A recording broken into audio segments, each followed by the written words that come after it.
5 a.m. in New York City. Good morning. I'm Bonnie Quinn with your Bloomberg Brief. Here's what you need to know. Making big tech pay. President Trump pushing for an emergency wholesale electricity auction designed to make tech firms pay for power. Better terms. Taiwan's trade deal with the U.S. prompts concerns its tech industry could lose its economic edge. And stocks extending their record rally after TSMC results spark confidence that the durability of the tech momentum will continue and sustain. So to that end, let's have a look at futures because they are pointed to a higher open today.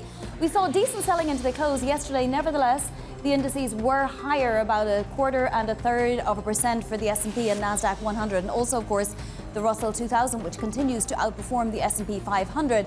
I do want to point to some headlines that we just got a few minutes ago between Mark Carney and China's Premier Xi Jinping. A new trade resetting there, some very interesting details to do with canola oil, visa-free travel, electric vehicles in particular. So we'll see what kind of a response that prompts out of the US later today. Let's take a look at the bond universe because we are seeing the front end come up interestingly. So we're at 356.29 here. Meanwhile, the 30-year yield is still at 480. Now that 2-10 spread is down more than 10 basis points this year alone. So we're at about 60 basis points plus right now.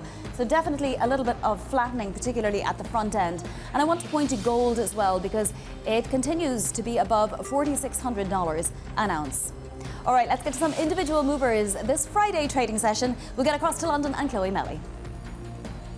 Good morning, Bonnie. It looks like yesterday's tech rally has still got legs today, and we are seeing shares in memory chip, memory card makers, SanDisk and Micron move higher in pre-market trading today after a really good day yesterday, which was, of course, as you mentioned, on the back of TSMC's really upbeat outlook, which reassured investors about this AI demand and capital spending continuing there. Moving on to the printing business, to HP, which doesn't look as exciting, that printing business, as the chip equipment business. HP was downgraded by Barclays just after being downgraded by CFRA, with analysts noting rising costs and anemic growth for that company. And so we are seeing the shares move lower this morning. And finally, let's go over to Europe, where Volkswagen is also in focus because this is the parent company of Porsche, and Porsche deliveries fell the most since 2009, since 2025. So Volkswagen, the parent company shares, are therefore down this morning on the back of that weakness in Porsche, which has been dealing with tariffs and the really difficult rollout of its electric vehicles as well. Chloe, thank you for that. That is Chloe Melly there in London. Coming up this hour, global credit markets running hot. We'll discuss more with Henrietta Pacquement of Allspring Global Investments. President Trump is pushing for an emergency auction for tech companies to bid on 15-year contracts for new electricity generation capacity. Joining us now is Matt Bloxham of Bloomberg Intelligence. So what prompted this move, which, by the way, hasn't happened yet, but we are expecting it to be made formal later today? Yeah, well, I guess if you look over the last couple of decades, residential energy prices in the US have been moving up. They're now almost 20 cents per kilowatt hour. In the early 2000s, kind of down in the 8 to 10 cents kilowatt hour. And obviously, quite a politically sensitive issue in the US with midterms on the horizon, and the cost of living, a kind of thorny issue.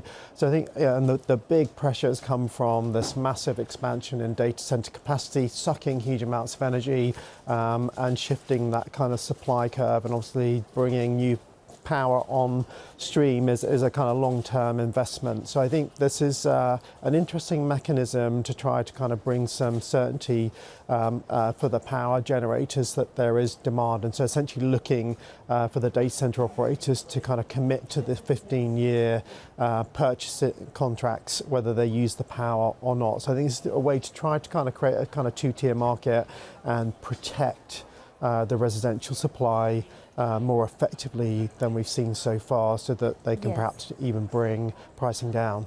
Now, Matt, the president very concerned with the idea that each data center should have its own power source, right? Does this get around that somehow? Because that's not really doable in the near term, from what I understand. Yeah, I think it certainly looks to me like another mechanism to try to kind of deliver the same goal, which is that there's self-sufficiency from the data center market in terms of power delivery, and they're not putting unpredictable and excessive demand on the more consumer and an enterprise grid. So it's a slightly different mechanism, but ultimately looking to kind of deliver the same end goal. Obviously, a lot of big companies like Meta looking at small nuclear reactors to build alongside their data centers. So I think we're going to see a number of different mechanisms to kind of deliver on these growing power needs. And then I suppose the question is, does it benefit big tech more than small tech? Matt Bloxham of Bloomberg Intelligence, thank you so much. Sticking with tech, the US and Taiwan have agreed to a trade pact that would lower tariffs on goods from Taiwan to 15% from a previous 20%. Taiwan then would commit to making at least $250 billion in direct investments to expand advanced chips, energy and AI operations in the United States. Bloomberg's Annabelle Drulers now joins us from Taipei. So Annabelle, this new trade deal, how much of it exactly is new? Because we had heard about many investments in the United States from Taiwanese companies already. Yeah, that's right. I mean, really, when you think about the key company here, it's, of course, TSMC. They're the most dominant chip maker, essentially not just on the island, but globally. And already they've committed around $165 billion to building out their infrastructure in the States. So, yes, of that, potentially it already goes into that $250 billion that's of direct investments that you just mentioned there that have been inked in this trade pact between Taipei and Washington. But still, just to sort of recap the main takeaways from that, I mean, it's very significant. It's been months in the making, and looking at lowering those tariffs from 20% rather to 15%. So essentially bringing Taiwan in line with what Korea and Japan managed to negotiate last year. So yes, $250 billion in direct investments, an additional $250 billion in credit guarantees as well to try and build out or further investments into the American semiconductor supply chain. But exactly what that looks like in terms of how big TSMC is willing to go in the States, that's unclear, because we've been reporting this week, for instance, that they were looking at adding 4 fabs or 4 additional fabs to the 6 that have already been committed or promised to the States. Yeah, unclear essentially of how much they're willing to expand at this point in time. Their capacity to do so, given each fab costs around $20 billion to build, but takes 2 or 3 years to build as well. Exactly. Now, you just had an interview with the CFO of TSMC, a fascinating interview. Tell us a little bit about what he said and, whether he's enthusiastic about this arrangement.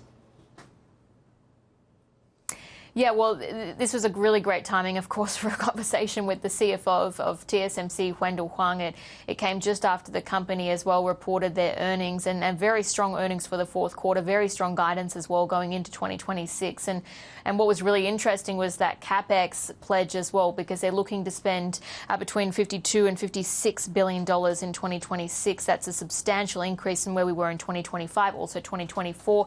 Exactly how much they put into the US is one of the key considerations and key unknowns, even though I did, of course, ask him about that. But it is also sort of unknown how much advanced technology can actually be built out in the US, given that the ecosystem in Taiwan and the expertise here, again, is just so unique to the island. But take a listen to his comments on that. We don't look at it this way. It really depends on customer demand. In the US, a lot of customer wants to go there, so we will expand over there. But for the leading edge technologies, it will be in Taiwan because it's a heavy cooperation between the R&D people and operation people for practical reasons. And leading edge will continue to be led by Taiwan, you think, over Yes. the US market, and that no changes to that at all, even with you adding a lot more capacity in the States? Yeah, that's for practical reasons. Is it possible, though, to speed up how quickly that advanced tech can be shifted from Taiwan to the States? Yeah, we can try to do that, to shorten the gap. What does that transfer gap look like then? If right now it's several years, Taiwan is ahead, what does that actually look like in the future? We don't have a specific timeline now, but we can try to accelerate that. We think we can try to accelerate. Could it be shortened to months, do you think? It will be difficult, challenging. Okay, so it stays at least 1 1 year behind then. Yeah, so really interesting there, those comments from Wendell Huang. I mean, there is a tech gap and it seems like it's going to be persisting. There are challenges, of course, of building up in the US, as I said, around labour specifically. Taiwan has these science parks, again, that are unique to the island as well, and you don't really see that, of course, in the US right now. So, yes, it's been a big vote of confidence, so overall from the company in terms of the outlook for AI spending, because they're saying that they've spoken with the customers, they're customers of customers, they're confident in their CapEx spend as well, because they do see AI demand being real. And it's just interesting to see how much that really played into the market session in Europe, the US on Thursday, Asia today and Friday, and again, you see it already in futures ahead of the open for the NASDAQ this morning. Exactly, giving life to this market. Annabelle, thank you so much, and thanks for bringing us that interview. That is Annabelle Drulers, co-anchor of Bloomberg Tech Asia.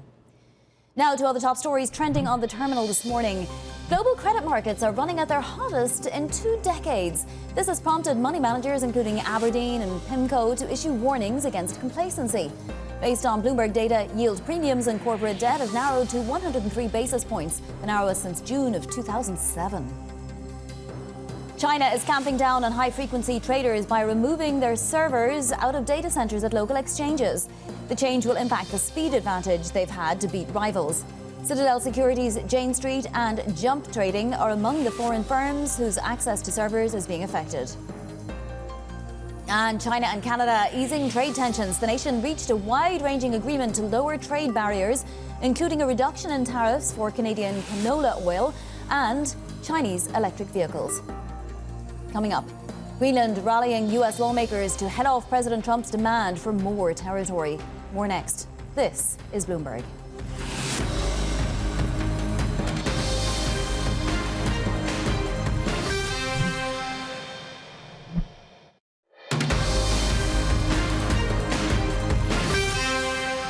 The two sides agreed to really establish a working group of individuals who will continue to have technical talks on the acquisition of Greenland. Those talks will take place, I'm told, every 2 to 3 weeks. So this is a conversation the administration intends to keep having with the Danes and with the respected delegation from Greenland. But the president has made his priority quite clear. He wants the United States to acquire Greenland. He thinks it's in our best national security to do that. Greenland and Denmark ramping up lobbying efforts to seek U.S. congressional support now against President Trump's bid for the Arctic territory. For more, let's bring in Bloomberg's Oliver Crook. So, Ollie, we've had a week of diplomacy. Where do we stand, given that Caroline Leavitt was just talking about a working group to acquire Greenland? Yeah, absolutely, Vani. I mean, the week really began with the German foreign minister on Monday in D.C. trying to have a discussion with the sort of various members and the stakeholders in the United States to try to get some buy-in into sort of collective Arctic action within Greenland. This is something that didn't get a whole lot of traction within D.C. in those conversations with Rubio. And then it obviously was the Danes and the Greenlandic foreign ministers who had their conversations in their turn. And after that, really nothing has been resolved as we sort of close out this week. It is encouraging, at least from the Danish perspective and the European perspective, that there is engagement between the United States and them on this diplomatic level. But again, when we think about what we've got out of this week concretely, the first is what you've heard there from Caroline Leavitt, this working group that has been established that'll meet every couple of weeks between the Danes and the United States. But we should say that the mandate of what that group is actually meant to achieve is very different in the mind of Caroline Leavitt. You heard it from her there, saying that it's continue to have technical talks on the acquisition of Greenland. The Danes see it more as an opportunity to talk about collaborative efforts in Greenland. They don't see that necessarily as conversations for them ceding Greenland. The other thing that's happened this week, Vani, is this delegation of different military personnel from other European countries going into Greenland that began this week. So a coalition of different nations from France to the UK, Sweden, Norway, all of these countries sending very small numbers of sort of military personnel, really liaison officers, and part of the rubric for these exercises that will be happening in Greenland called Arctic Endurance. But we have to say, Vani, if we went into the week very concerned about the fraying nature and the stability of the NATO pact, we come out of the week not terribly reassured here on the European side. Yeah, I mean, what kind of a scene is it, Ollie? You have NATO troops, as you say, at the moment, small numbers, but basically NATO's troops going into Greenland. And we're just getting headlines now that NATO's chief, Mark Rutte, will meet with the Danish and Greenlandic foreign ministers Monday. I mean, they're building up a presence for a reason, right?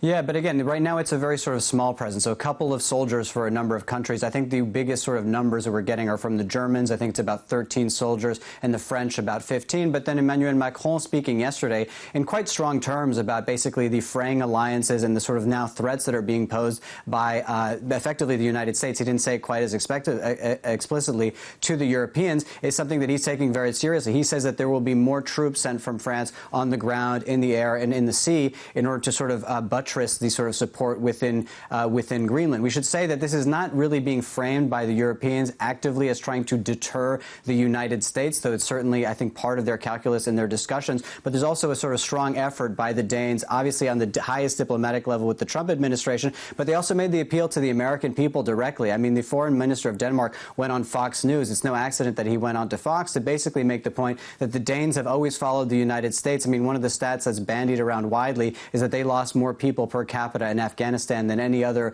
sort of NATO ally, to really sort of try to sell this to the American population. And we should say that bipartisanly overall in the United States, there is not appetite, public support for an invasion of Greenland. About 86% of Americans would oppose such action, mostly obviously Democrats and independents, but even among Republicans, 68% would not want a military intervention in Greenland. Oliver Crook, Chief European Correspondent. We'll see what next week brings. Thank you so much. Coming up, all options on the table. The US tells the UN on Iran in an emergency meeting. More on that and what else is making headlines in your front page news next. This is Bloomberg.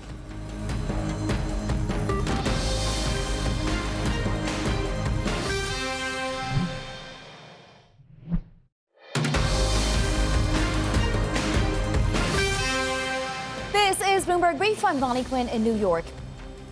Heading over to Michigan now, Bloomberg Open Interest anchor Matthew Miller sat down with the Ford executive chairman Bill Ford on the sidelines of the Detroit Auto Show. Take a listen. We're adding jobs even as we're sitting here today. So we're growing as a company. Our market share is growing. Our products are incredibly well received.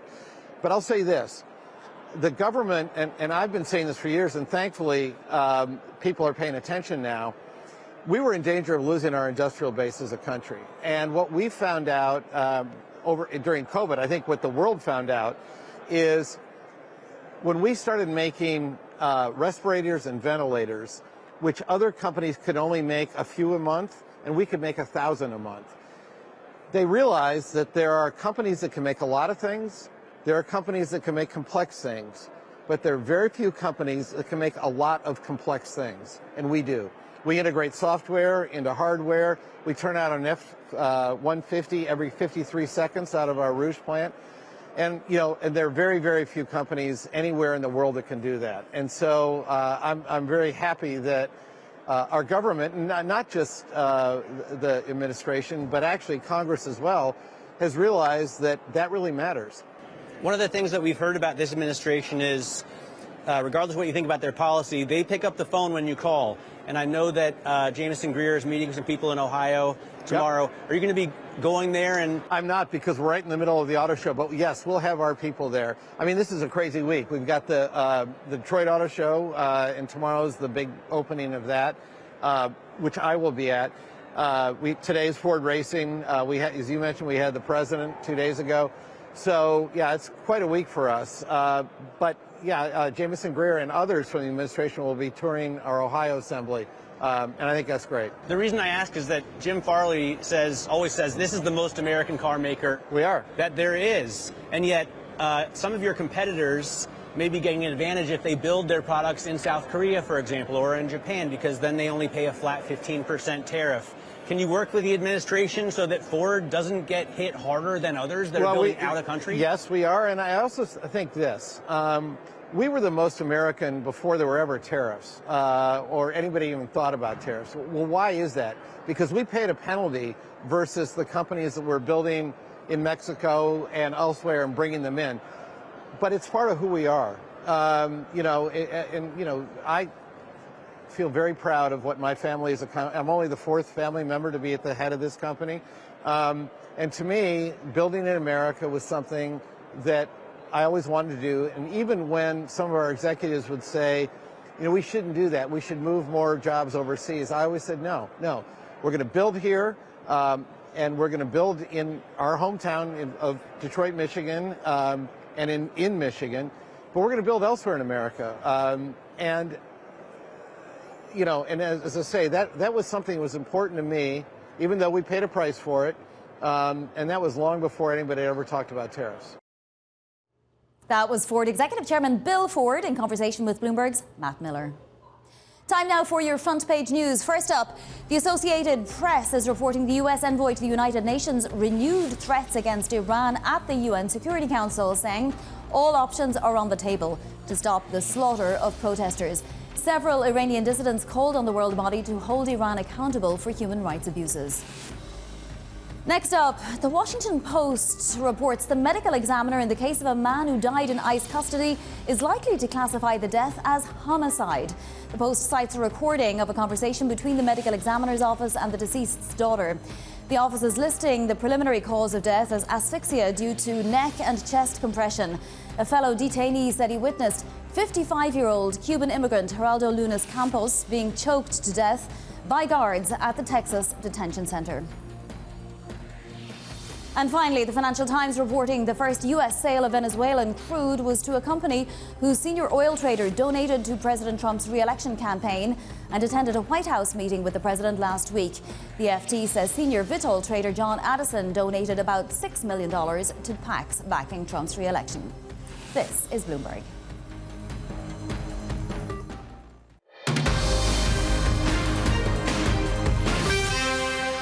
It's 5:30 a.m. in New York City. Good morning, I'm Bonnie Quinn with your Bloomberg Brief. Here's what you need to know.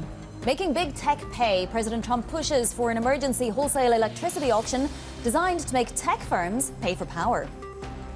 Better terms? Taiwan's trade deal with the U.S. prompts concern its tech industry could lose its economic edge. And stocks extend their record rally after TSMC results spark confidence in the durability of tech momentum. So futures pointed higher then once again. Now, we did see very decent selling actually into yesterday's close, but we still ended up more than 1/4% higher on the S&P, about 1/3% higher on the Nasdaq 100, and the Russell 2000 continues to outperform. We'll see if that extends into today. Obviously, it's a long weekend with the Martin Luther King Day holiday in the United States on Monday. That may be having an impact on this selling that we saw into the close yesterday. But this TSMC result momentum continues. Let's take a look at the bond universe because we're seeing the front end come up. We're at 356 now, even more. And that 30-year yield down to 480, so definite curve flattening. We have the 2-10 spread back down to 60 basis points. That's a drop of more than 12 basis points just this month alone. And then you also see gold continues to be very close to its record set earlier this week. It's above $4,600 an ounce. Let's get to some individual movers to watch now. Here's Chloe Melly. Good morning, Bonnie. As you just mentioned, yesterday's tech rally still has more room to run, and we are seeing this morning in pre-market trading companies within that memory chip sector, in particular SanDisk and Micron, move much higher. This is a continuation of what we saw yesterday, with investors getting really excited about this momentum, this growing momentum in AI demand because of TSMC's numbers and also very upbeat outlook. And so we could see actually the rest of those chip equipment names move higher and be in the green this morning as the tech rally continues. Moving on to a very different sector, to food, because Kraft Heinz was downgraded by Morgan Stanley, with analysts mentioning that the U.S. food sector will face growing risks in 2026 because of pricing pressure and growing competition as well from private label. And so this is really dragging down those shares. We're down about 1.2 for Heinz this morning in pre-market trading. And finally, Porsche deliveries fell to the lowest since 2009, and that is really putting pressure on the parent company Volkswagen, and we are down 1.7% for Volkswagen this morning in Germany. Chloe, thank you so much. Chloe Melly there in London with those movers for us. Global credit markets running hot. Money managers, including Aberdeen and PIMCO, are warning against complacency as corporate bond spreads are at their tightest in 2 decades. Henrietta Pacquement of Allspring weighing in, writing, quote, "We appear to be in the late stages of the credit cycle, but not quite at the end. It could be a few more years." She's head of global fixed income and she joins us now.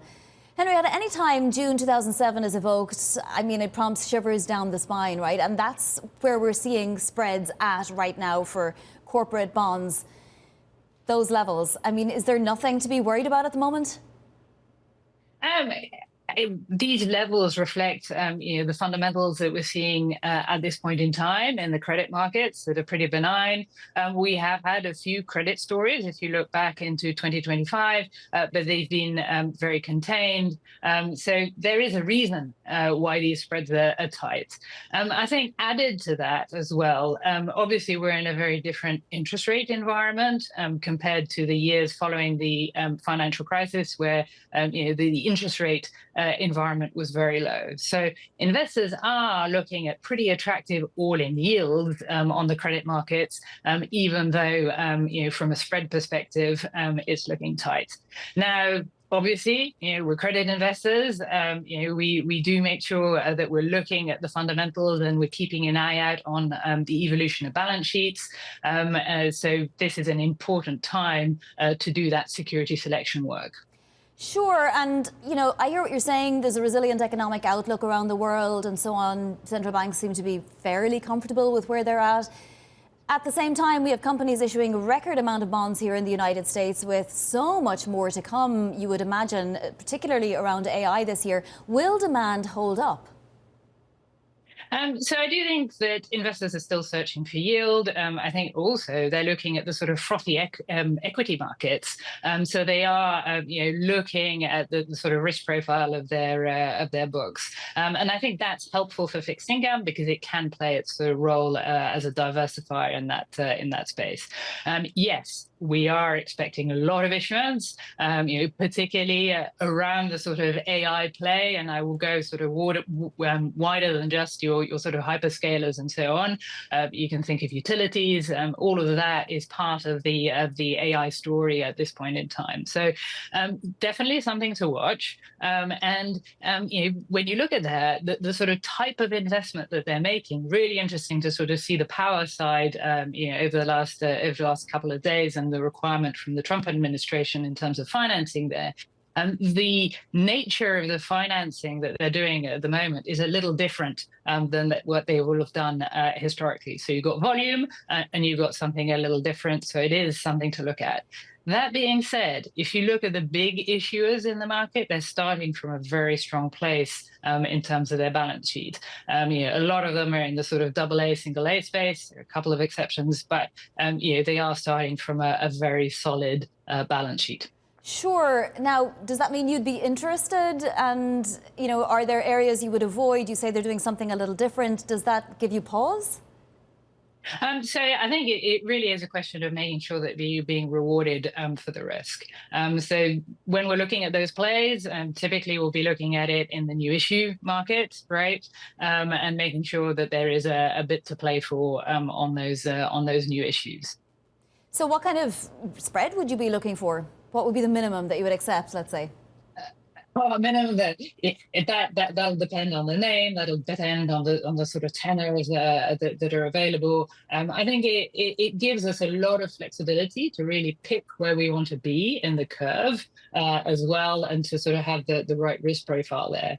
I mean, if you look at where we're particularly interested in terms of maturity profiles, we're probably a little sensitive to the long end. We've seen that sort of behaving over the last few days, but it is going to be a little more reactive to noises around central bank direction and also the fiscal concerns on that side. So our preference is actually onto the sort of shorter to intermediate side of the spectrum, and this issuance is going to give us plenty to play with.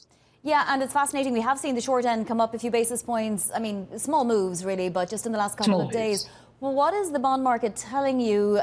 Does this flattening continue, or do we return to the steepening that we had been seeing? So I think if you look at what's been happening on the short end, it is sort of reflecting some of the uncertainty in terms of the speed and the number of rate cuts that we're expecting over the course of 2026. We've had some quite buoyant data over the last few days, and animal spirits are very much still in play. So I think it's a reflection of that environment at this stage. But as you say, these are small moves. The number of cuts and the pace of cuts at the moment that is priced into the curve isn't bad.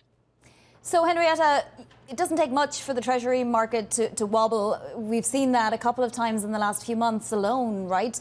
Is there enough fear underneath the surface that something small could create another tremor in the Treasury market, or is it pretty resilient at this point? I mean, if you look at the sort of range of the 10-year, that's always an interesting one to look at. It's been pretty tight actually since the beginning of since the beginning of December. So that is good to see. There is a lot being potentially thrown at the Treasury market. You've got the fiscal side. I mean, we've still got a healthy deficit to fund in the US. You've got noises around sort of central bank independence as well that can play into the volatility there. And maybe adding in the AI theme, it's a favorite at the moment. You've got all the sort of pressure that is coming into power prices, and it'll be really interesting to see what that does to the pricing of power, and as a result, how it feeds into the inflation story. So you've got a lot of elements to look at that could create a bit of volatility, particularly on the long end. And then, Henrietta, I'm sure you've been concentrating a lot on central bank divergence around the world, right? Looking globally, where is an attractive space for you right now? We're seeing all sorts of movements with the Chinese currency, the Japanese yen, obviously, and also, China dipping into its markets to try and, shore them up. Yeah, so I think definitely we're seeing divergence in terms of the interest rate environment across the globe. So, what we're looking at in the portfolios that we run is to have some diversification across the different interest rate environments to capture some of that diversification. If you look at bond portfolios, that diversification can be really beneficial. Areas that are of particular interest are the European interest rate markets at this point. If you look at the sort of cuts being priced in, there's really not much. When you look at 2026, you're benefiting from, if you look at it on a hedge basis, from a pickup in terms of the hedge there. So that can be quite an attractive beneficiary and area to look at. Henrietta, an absolute pleasure to speak with you. Thank you so much for your time today. That is Henrietta Pacquement of Allspring Global Investments. Now to other top stories trending on the terminal this morning. JP Morgan is looking to add deal makers in Europe as it predicts a bumper year for M&A this year. JP Morgan's co-head of global banking, Philip Ogori, said that they're hiring in every country across the region. Investors in Southern Europe are particularly confident about the M&A outlook. Veteran investor Mark Mobius is shunning gold. He told Bloomberg it has become unattractive after its historic rally and warns that a potential rebound in the dollar could undercut precious metals. Mobius says he would consider gold if prices were 20% lower than today's levels. And China and Canada easing trade tensions. The nations reached a wide-ranging agreement to lower trade barriers, including a reduction in tariffs for Canadian canola and Chinese electric vehicles. It's expected that within 3 years, this agreement will drive considerable Chinese investment in Canada's auto sector, creating good careers in Canada and accelerating our progress towards a net zero future and the auto industry of the future. That all just coming in the last couple of hours. Coming up, President Trump aims to have tech firms fund new power plants. More on that next. This is Bloomberg.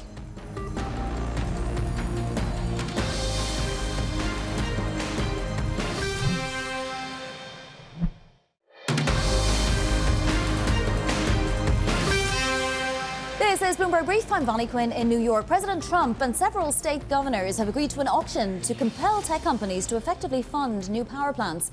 This as the president wraps up his affordability efforts while electricity costs hover at records. Liliana Byington of Bloomberg Government joins us now from Washington. So it's obvious what the push behind this is, Liliana, but how will it work? Can the president and these state governors force companies to bid on electric power on the grid? That's the agreement they're trying to make today. If there's something that President Trump and a bipartisan collection of governors have found that they can agree on, and it's to try to force these tech companies to foot the bill for these increase in electric prices. You know, AI is something that the president wants to be a leader on in the United States. And so what's needed for that is these data centers. But these data centers are pushing up the cost of utility bills. And so the thing that they have found that they can agree on in this time is that they want to push those prices onto the tech companies, want to force them to pay, and that's what this auction is hoping to do. You know, one of the things that will be interesting to watch today at this event at the White House is who won't be there, and that is JPM. And so that's you know, something we'll be watching today to see how it's going to work going forward. Yeah, PJM is actually the grid operator, right?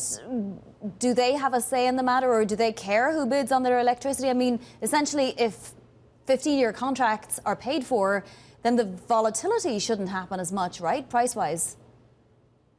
That is my understanding as well. And, you know, with PJM operating the grid, you know, the governors will be from 13 states within the PJM grid. So this is, you know, aiming at them. But, you know, they have said that they will not be here at the event. They're not commenting yet. And so there is still a lot of questions around how this is going to work going forward, but this is an agreement between the governors and the president. And so we'll have to kind of see how it's going to work. Yeah, we'll hear more later today. Now, outside of the US, we've clinched a deal with Taiwan to cut tariffs. In return, Taiwan boosts chip investment. How is this being viewed by both sides, Liliana? Yeah, I mean, President Trump took a big swing with his bet on tariffs, and so this is one of those agreements that he does need to kind of show that he's making progress on this. The deal would lower tariffs to Taiwan to 15%. That's from 20% that he set them at. And so this is kind of a big bet. It took months of negotiating to get to this agreement. And so it's definitely a big deal for Taiwan too. But right now, Taiwan also has to sell it to their public. You know, Taiwan, you know, invests a lot of revenue and jobs when it comes to their chips industry. And so this is a big deal for them. And they have to kind of sell it because it also has you know, implications for its relationship with China. Their semiconductor industry is something that kind of shields them in their relationship with China. So they have to now sell this agreement of this big investment with the United States to their public too. Liliana Byington of Bloomberg Government in Washington, thank you so much for joining. Greenland and Denmark lobbying to seek U.S. congressional support now against President Trump's bid for the Arctic territory. Bloomberg's Suzanne Lynch joins us now for more. Suzanne, diplomatic meetings all week in Washington, D.C. Is the U.S., even through, you know, congressional support, open to anything less than acquisition here, ownership of territory in Greenland? Well, I think it's still very unclear from the European perspective exactly what the intentions of President Trump are when it comes to Greenland. We had that meeting between the Danish and Greenlandic foreign ministers and J.D. Vance and the Secretary of State, Marco Rubio, earlier in the week. But really, that was pretty inconclusive from the point of view of Denmark. Now, there was some positive signals. You know, a discussion group was set up, if you like, but still unclear about what the intentions are. But as you say there, today, in the last while, we have seen a delegation from the United States Congress, including 2 Republicans, arrive in Copenhagen for talks. So that's going to be a lot of focus here today. Obviously, the Danish Prime Minister, the Danish government, going to be making sure that their perspective is put across to these senior members of Congress. Chris Coons, obviously one of them, but also 2 Republicans, including Lisa Murkowski, the senator from Alaska. Suzanne, I want to ask you about Iran as well, because the president said that he had been promised that the killings were stopping. Do we know anything more out of Iran? Has Elon Musk been able to grant internet access in any way, or any more intelligence, or been able to shine light on what's going on in there? As you say there, Vonnie, that's one of the big issues, this internet outage now that is going on for days, much longer than we have seen before from this country. So very difficult to get a picture of what's happening in there. And indeed, as you say there, most of this information we're getting is from Donald Trump himself.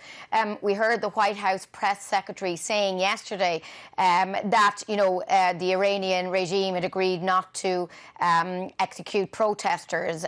So at the moment, our various reports are suggesting that the Trump administration for now has been persuaded to hold back for the moment. people are keeping an eye closely on various US assets and where they're positioned in the world at the moment. Obviously, a lot of activity around South America, Venezuela, but whether the US would be in a position to move forward on this in any way. But look, European diplomats and centres of power here in Europe watching very closely about what's next for Iran. But at the moment, it does seem that as we speak now, there are signs that the US and Donald Trump have been persuaded by some actors in the region not to act, for now at least. All right, Suzanne, thank you so much. That is Suzanne Lynch there in Brussels. In the latest episode of Peer-to-Peer Conversations, Bloomberg host and Carlyle co-chairman David Rubenstein spoke with JP Morgan CEO Jamie Dimon. Have a listen. JP Morgan Chase does well. I can help our employees, I help my clients, I help my communities, I help my country, I help the world if I do a good job. You know, I always tell people, if we don't keep JP Morgan healthy and vibrant, I cannot do those things. That's when the other side of that. You gotta lay people off, it's miserable, your life is terrible, and so I fight hard to make sure we're healthy and vibrant. Now, you flirted at times with maybe running for president of the United States. Are you still thinking maybe you would ever do that? I never really flirted with it. I simply asked someone once, what does it entail? Okay. And they told me. That was it. All right. And it entails a lot. I mean, it is a huge thing, but I love what I do, and this is what I intend to be doing. Right. Suppose a president of the United States said, I'd like you to be Secretary of the Treasury or Chairman of the Federal Reserve Board. What would you say to that?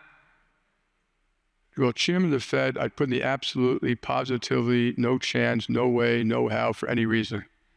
Okay. Secretary of Treasury, I would consider, if a president calls you up and asks you to do something, you should consider it. So I would take the call and consider it and think about why and what they want, et cetera.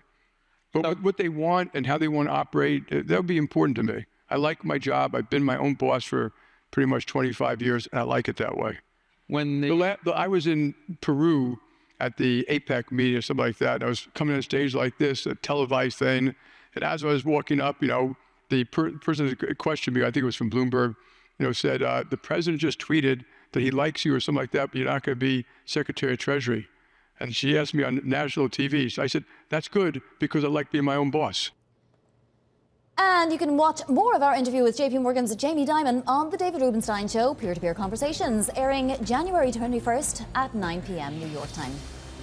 Coming up, more Fed speak ahead of the long weekend. Your day ahead is next. This is Bloomberg.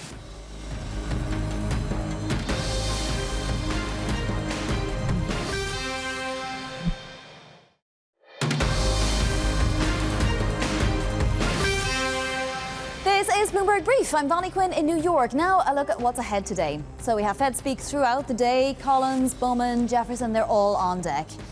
Plus a press conference with the leader of the Iranian Democratic Opposition in Washington. That's at 10 a.m. Eastern. And U.S. markets, of course, are closed on Monday for Martin Luther King Day. Don't forget, not that you would. Let's take a look at the macro environment as we go into the final trading day of this week. We'll start with the metals, of course, and crude. As you can see, we're holding on to our below $60 a barrel price. This after the relief on President Trump holding back on Iran for now. Gold is lower, but it's just off its record, which was set earlier this week. It's still above $4,600 an ounce. And silver is sticking around that $90 mark. Got up to about 96 and pulled back, but it's holding there. S&P futures pointed higher this after gains yesterday. It's all about the Russell 2000 though these days, and the SOX, which continues to hit records. The dollar index just down about 0.1%, and that 10-year yield at 4.17. Worth watching the 2-year yield though, because that is rising ever so slowly. That's it for Bloomberg Brief. Surveillance continues the conversation. Thanks for watching. This is Bloomberg.